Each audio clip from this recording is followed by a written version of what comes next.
quinta-feira a gente teve um zazen bem interessante aqui de noite. Na quinta-feira tem prática, aí a gente faz um tempo maior de zazen, né, faz um zazen de 35 minutos e faz a leitura de uma obra do Zen, né. E teve um rapaz que está fazendo uma monografia, né, um TCC, um trabalho de conclusão de curso sobre o budismo em Campina Grande. Faz um tempo que ele está tentando desenvolver esse trabalho. E foi uma experiência, assim, muito gratificante. As perguntas que ele fez, assim, uma simplicidade, uma objetividade, mas ao mesmo tempo muito reveladora, né. Achei impressionante, cara, as perguntas. Assim, como a simplicidade tem um poder que a gente não às vezes a gente não percebe, né, aquela grandiosidade. Uma das perguntas que ele fez foi: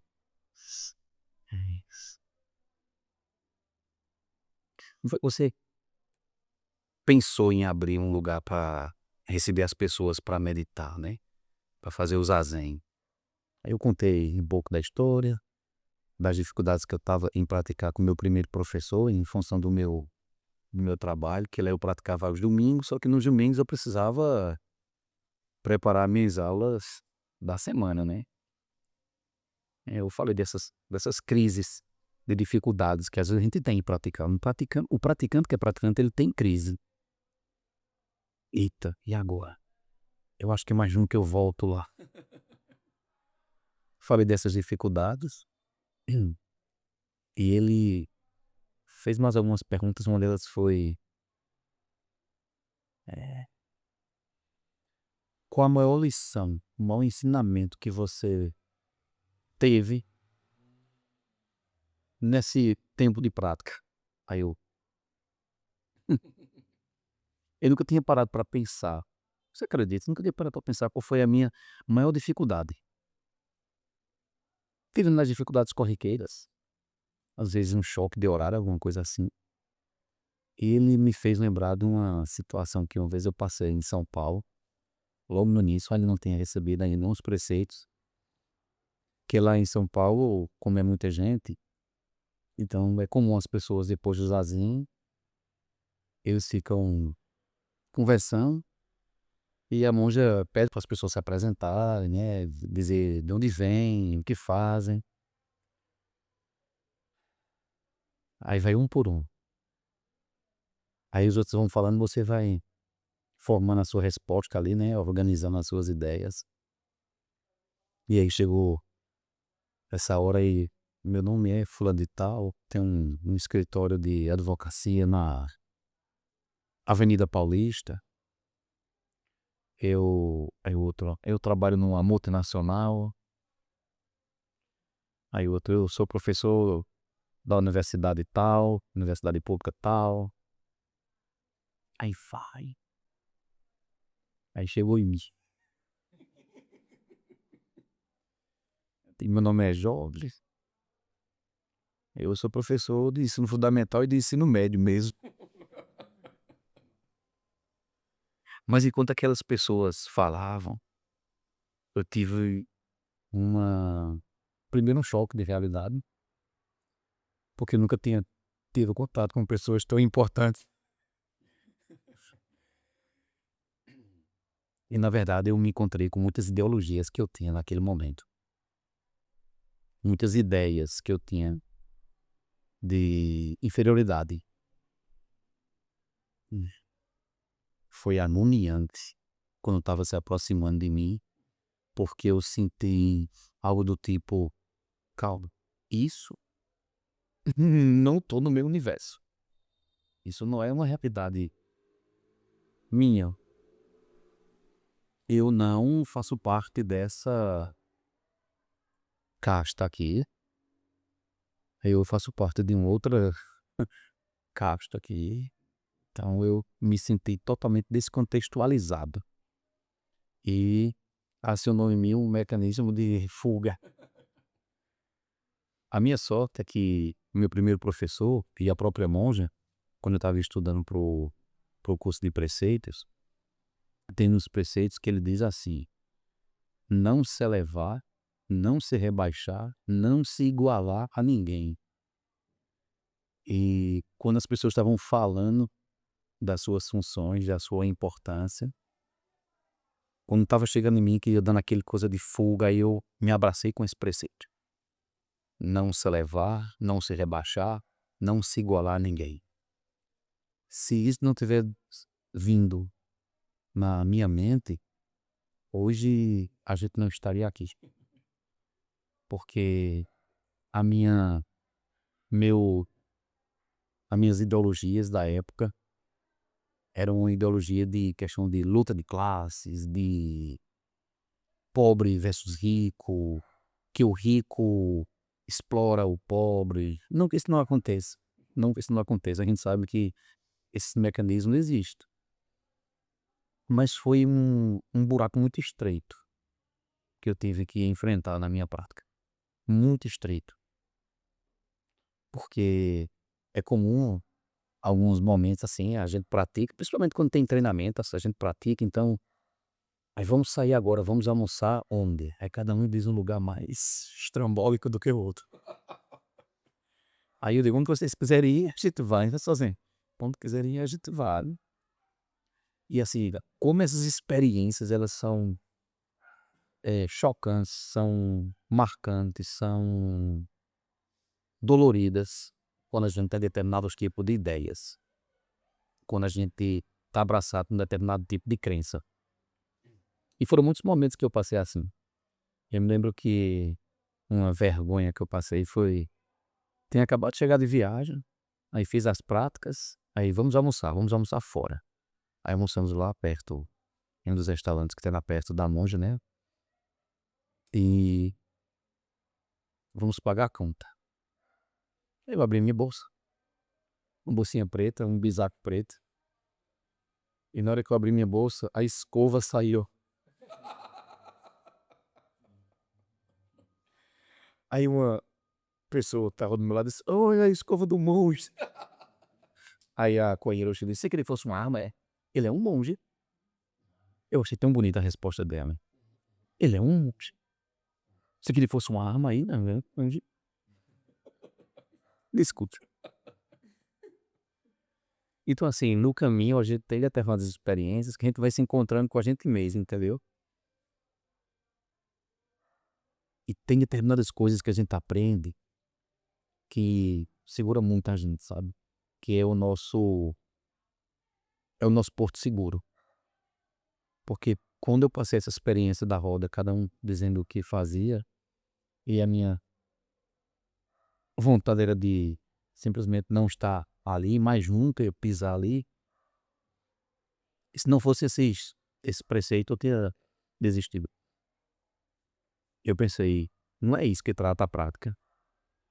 Se eu tivesse confundido a prática do Zen, o budismo, com aquela realidade, o caminho da minha vida seria totalmente outro, né? Então a gente tem que ter essa percepção do que é a prática. O que realmente é a prática? O que é o Zen realmente, entendeu? O Zen não é uma coisa de luta de classes.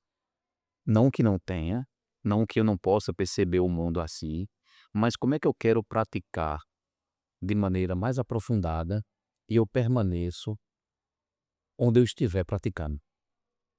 Porque a grande questão, quando a gente sai desse, desse nosso território aqui, que vai para outros lugares, é essa. É uma das questões mais importantes que a gente passa.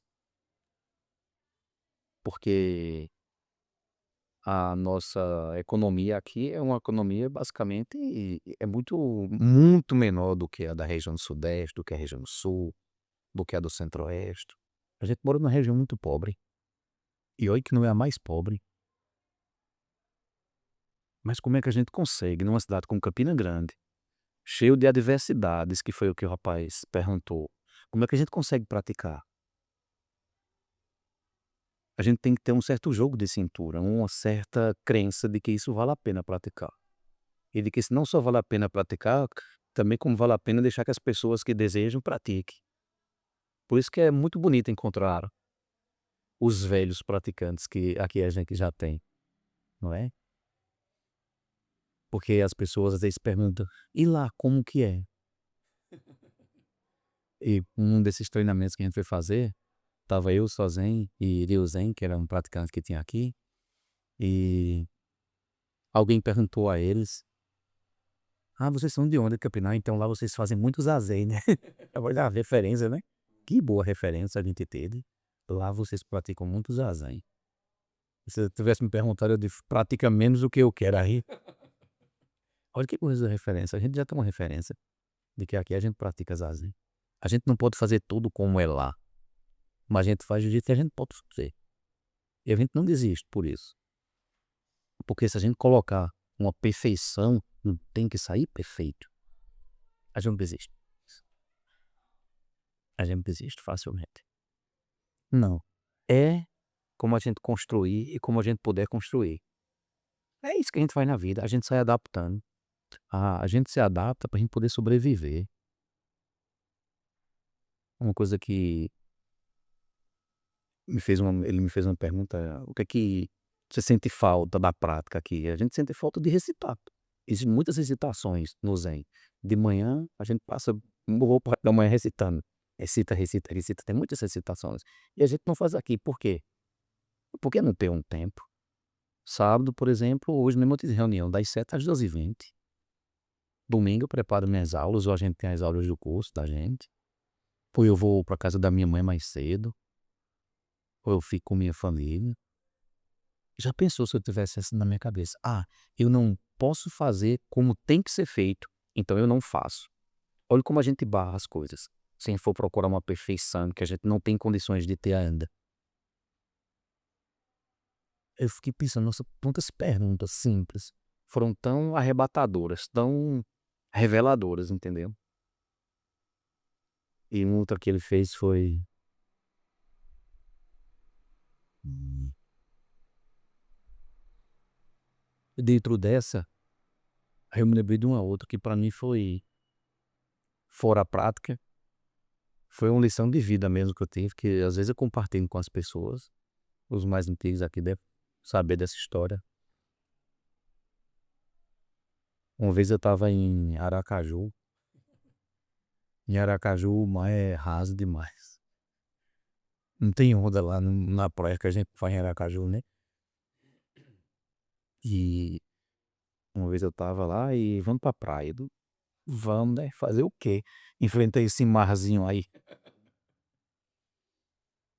Aí tem uma sobrinha, prima da minha filha, que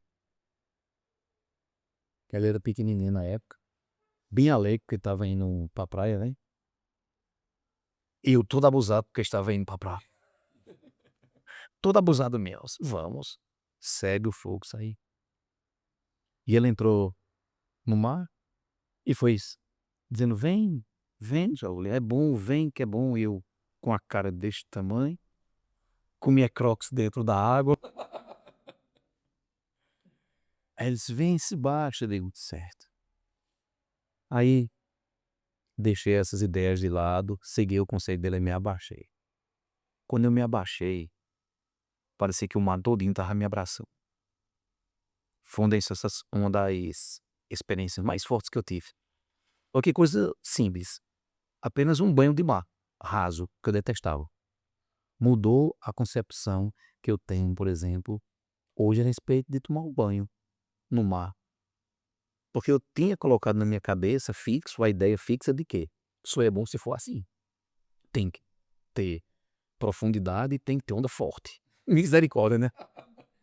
Se não for assim, não serve. Eu associei minha felicidade a isso, o meu bem-estar no mar a isso. Apego. É, apego àquela ideia de coisa boa. E deixei de usar. Quantas vezes eu não fui lá e não curti, não aproveitei?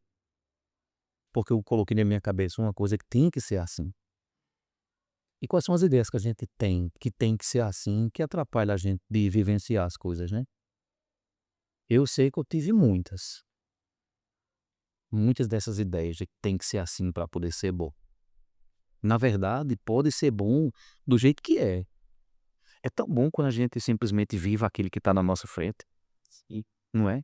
É tão simples você conversar. Eu me lembro que o final, acho que foi o final do ano passado, a gente estava aqui numa dessas práticas da quinta-feira, a gente teve uma conversa tão boa, não foi, professor? Não sei se você lembra, foi tanta coisa que a gente estava falando ali do livro. Tivemos até uma experiência não tão agradável assim, do açaí. Sim. Aquela foi uma conversa tão maravilhosa. A gente estava inteiramente ali, tá entendendo? Inteiramente nós estávamos ali, só desfrutando da conversa, sem estar pensando, deveria ser diferente.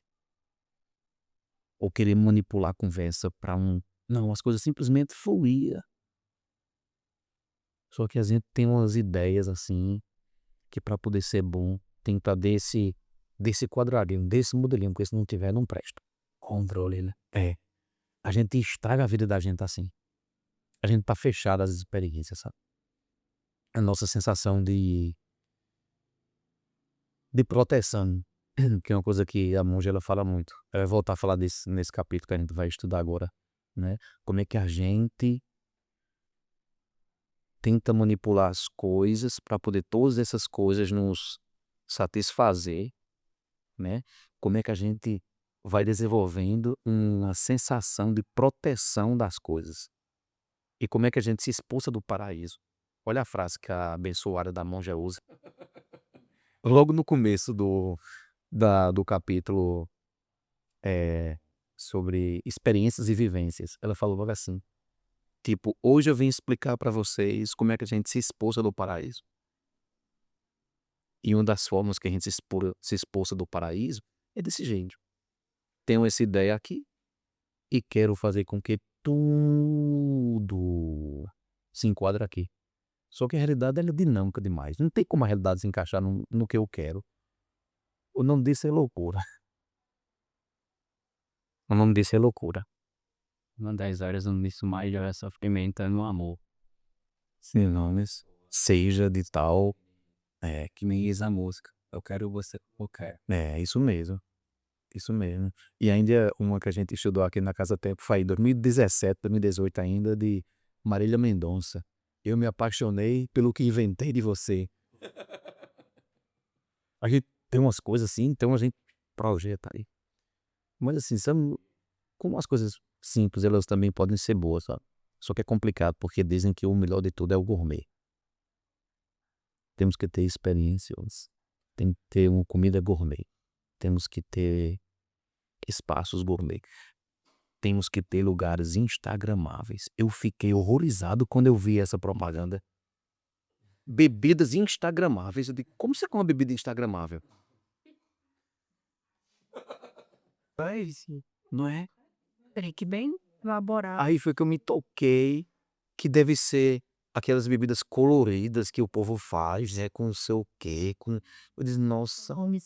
E tem que ser assim. Uma vez aí foi me toquei, uma vez eu passou uma situação em que a pessoa não queria tomar a bebida que ela tinha comprado, porque queria tirar uma foto antes, mas não estava encontrando um ângulo certo. Diga aí. Hum. Aí tirou várias fotos, várias fotos, várias fotos. Não, e não tomou. Ele tá procurando o quê? Não que não seja legal uma foto bonita, não que seja legal você mas não é isso, entendeu? A questão é que a gente tá ficando superficial demais. E quando a gente é muito superficial, a gente é muito fácil de ser manipulado. Quando a gente não tem esse autoconhecimento, esse controle, alguém chega e faz aí você fica muito manipulado, fica igual uma coisa leve no vento, sabe? Na ventania onde o vento bate e vai. Para um budista, ou para aqueles que desejam ser monges, a gente tem os preceitos para isso. A gente tem os preceitos para isso, para fazer com que a gente passe determinadas situações e veja aquela realidade a partir do olhar do preceito. Como, por exemplo, não se igualar, não se rebaixar e não se elevar a ninguém. Nós somos o que nós somos. E o interessante é que a gente não precisa ser outra pessoa. Não, eu tô vindo, tô indo ali na Casa do Tempo porque eu tô fazendo uma edição perfeita de e-mail. Cada vez que eu vou lá, eu tiro um aspecto negativo meu e vou melhorando. eu estou me tornando outra pessoa. A prática não é necessariamente sobre isso, entendeu? A prática é para a gente perceber quais são as nossas características, o que é que a gente, o que é que nós temos que nos incomoda, mas não é essa loucura de ter que ser outra pessoa, não é isso não. E é bonito que no livro ela fala isso assim com a maior naturalidade, com a maior simplicidade. Temos que ser quem nós somos. E aquilo que nos perturba, aquilo que nos machuca, a gente observa, aceita. O problema é que a gente não quer sentir a dor. Olha só, a gente não quer sentir a dor. Então, como eu não quero sentir determinadas dores, é o que eu faço, eu rejeito. Aí aquela coisa que eu rejeito, ela pode ficar muito poderosa sobre mim mesmo. Como o mar raso era poderoso demais sobre mim. Mais poderoso do que o mar profano. O pessoal que está em casa, um abraço, tchau, tchau.